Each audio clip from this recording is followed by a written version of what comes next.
começando mais uma mesa redonda cujo tema é meio ambiente. Nossa entrevistada de hoje é a doutora Norma Sueli Padilha, que tem pós-doutorado em ética ambiental pela Universidade Estadual de Campinas, doutorado em direitos difusos e coletivos pela Pontífica Universidade Católica de São Paulo e mestrado em direito de relações sociais também na mesma.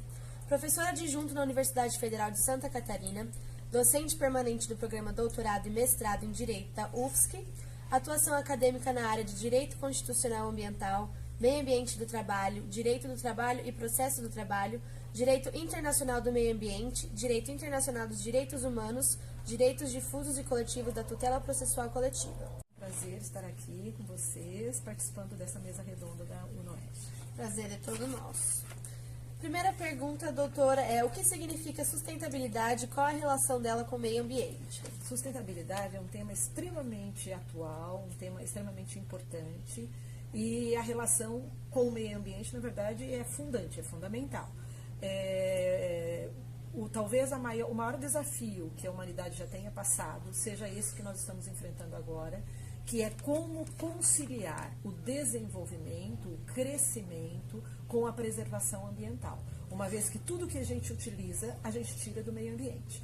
E a tecnologia e o avanço do capitalismo trouxe muita agressividade na extração de recursos naturais.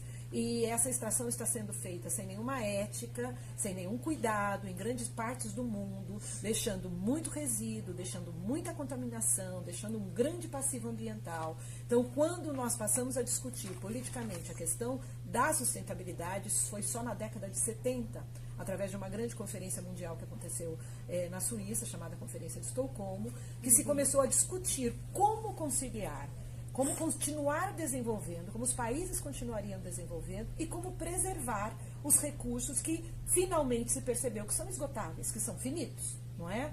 O planeta poderia chamar planeta água, de tanta água que ele possui, mas na verdade menos de 3% dessa água é potável e não distribuída de forma democrática pelo mundo, não é? O ar que se contamina num determinado lugar, ele não tem fronteiras. Ele não respeita fronteiras administrativas, né, ou políticas, ele se espalha, a contaminação se espalha, contaminar um rio é gravíssimo, né, contaminar solos, você está prejudicando a possibilidade desse solo poder produzir por muitos e muitas décadas. Então, todo o resíduo deixado pela Revolução Industrial desde do século passado, do início do século passado, está tudo acumulado, ok? Então, quando se usa a palavra sustentabilidade, ela quer dizer exatamente isso, este equilíbrio que se perdeu entre o que se retira do planeta, o que se transforma em recursos, o que se transforma em produção, em riqueza, e todo o resíduo que se deixa no planeta, contaminando ecossistemas e processos ecológicos essenciais para a manutenção da qualidade da vida. Ok?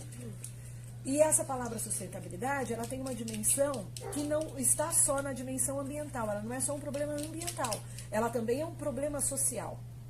Porque na medida, por exemplo, tudo que envolve o equilíbrio ambiental está intrinsecamente ligado com saúde, certo? Se a água que chega na casa das pessoas é uma água inadequada, as pessoas vão adoecerem. Se as pessoas não têm acesso à água potável, que é um direito humano fundamental, né? As crianças não têm crescimento adequado, né? Só para dar um exemplo. Se as pessoas, se usa de forma discriminada agrotóxicos na agricultura, o alimento que chega na nossa mesa é um alimento contaminado que vai adoecer as pessoas. Então, tudo que envolve o equilíbrio ambiental chega no social, porque é uma questão de saúde. Então, eu tenho a dimensão social da sustentabilidade, eu tenho a dimensão ambiental da sustentabilidade e a dimensão econômica da sustentabilidade. Porque eu estou falando de recursos que se transformam em riqueza para um país. A extração de minérios, não é? Só que a extração de minérios tem que ser feita de forma sustentável. O que se está vendo no país, todas essas ocorrências criminosas, né, que a empresa Vale produziu, extraindo recursos sem nenhuma gestão de risco adequada, sem pensar no meio ambiente, nas pessoas e nos trabalhadores, isto é insustentabilidade. Às vezes é até mais fácil descobrir o que é insustentável do que o que é sustentável. Entendi. Agora, a próxima pergunta é um pouco virada para a classe social. De que forma Professora, ou a sociedade civil também participa? Na verdade, a questão do equilíbrio ambiental, né, que envolve essa questão da sustentabilidade, ela é um dever do Estado e da sociedade. No Estado, no sentido de que o Estado deve implementar políticas públicas ligadas ao meio ambiente, desde cuidado com a água, cuidado com o ar, cuidado com a fauna, cuidado com a flora, o controle de poluição, a preservação da biodiversidade e de processos ecológicos essenciais para a sadia qualidade de vida, por meio de políticas públicas no nível federal, no nível estadual e no nível municipal. É uma grande e importante atividade do Estado. Entretanto, também é um dever da sociedade, porque a gente está falando de um direito de natureza difusa. Né? O direito ao equilíbrio ambiental é um direito de terceira dimensão, que a gente fala. E ele é um direito de todos. Todos têm direito ao equilíbrio ambiental. Então, todos devem participar. Não há como o Estado implementar essas políticas se a sociedade não cobrar, se a sociedade não perceber o quanto elas são essenciais e importantes. Então, temos direito à liberdade de expressão, temos direito à liberdade de vir, à liberdade de associação, direito ao trabalho, direito à saúde, mas temos direito ao equilíbrio ambiental. E isso é um grau de cidadania que talvez a sociedade brasileira ainda não tenha atingido.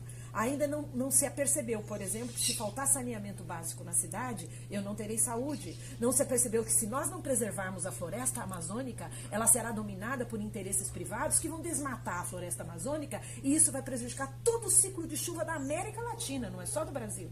Então a floresta amazônica é um problema seu, é um problema meu, é um problema nosso.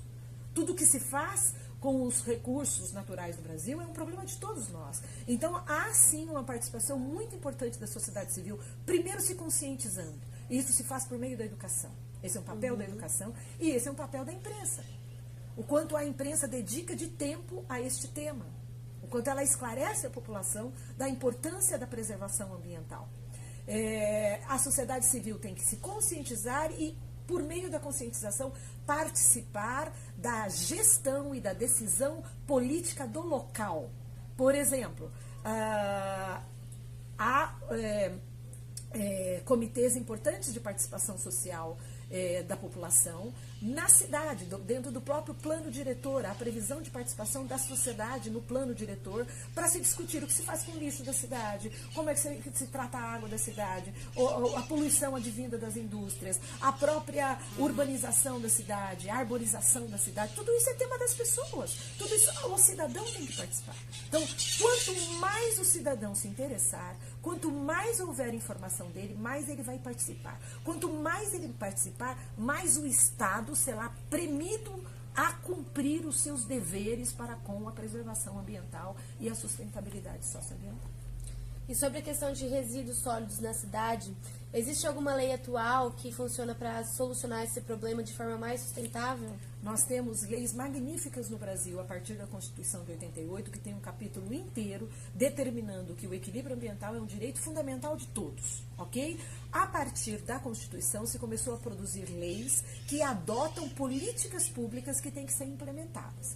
E nessa questão dos resíduos, nós temos uma lei muito boa que se chama Política Nacional de Resíduos Sólidos, ela é de 2010, e ela proíbe lixões na cidade.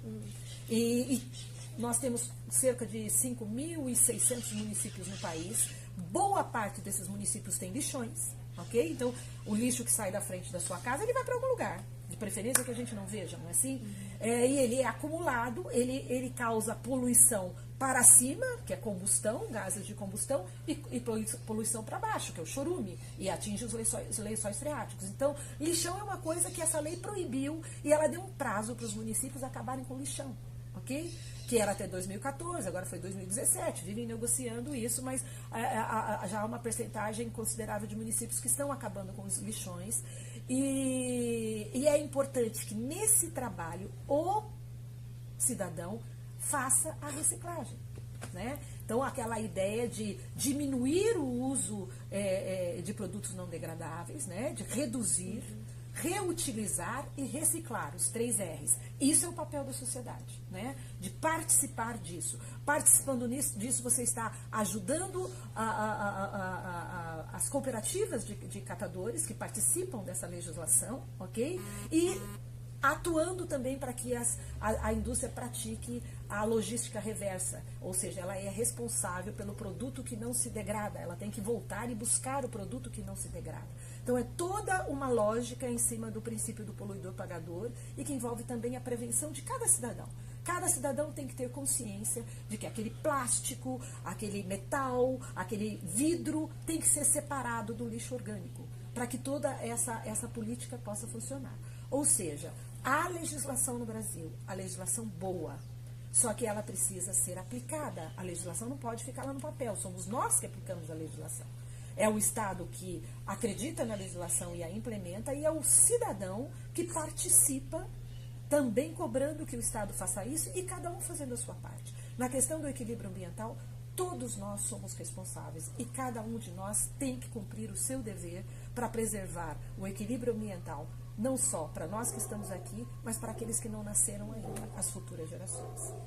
Bom, terminando por aqui então nossa mesa redonda, agradeço a sua participação e disponibilidade. Estou sempre à disposição. E obrigada por dar essa aula de reciclagem, meio ambiente e sustentabilidade pra gente. Eu é que agradeço. Obrigada.